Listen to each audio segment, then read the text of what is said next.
তাদেরকে আপনারা গুপ্তধন সন্ধানী অথবা ট্রেজার হান্টার বলতে পারেন। তাই মিয়া, এই গুপ্তধন সন্ধান করা আবার বদ অভ্যাস হইলো কবে থেকে?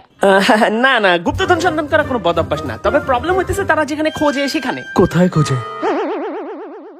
জি হ্যাঁ, এরা এদের সব এফোর্ট একসাথে লাগাই দিয়ে নাকের মধ্যে গুপ্তধন খোঁজা শুরু করে দেয়। তার ভাব দেখলে মনে হয় এইবার সে তার হার্ডওয়ার্ক দিয়ে সবাইকে ইমপ্রেস কইরেই ছাড়বে। ও মা, ছেলেটা কত হার্ড ওয়ার্কিং, লাস্ট 1 ঘন্টা ধরে নাক খুঁটাই যাইতেছে। তবে ভাই সত্যিকারে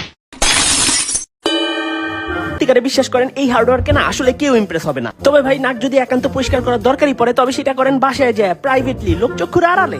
একবার এক সন্ধ্যায় এক জায়গায় বইসা আমি আবেগ আপ্লুত হয়ে কি জানি চিন্তা করতেছিলাম। হঠাৎ আমার কানে একটা জল তরঙ্গের কলকল ধ্বনি এসে ঠেকল। তো আমি ভাবলাম আশেপাশে কোনো ফোয়ারা টোয়ারা আছে মনে হয়, কিন্তু ফোয়ারার জায়গায় আমি যা দেখলাম তা হইতেছে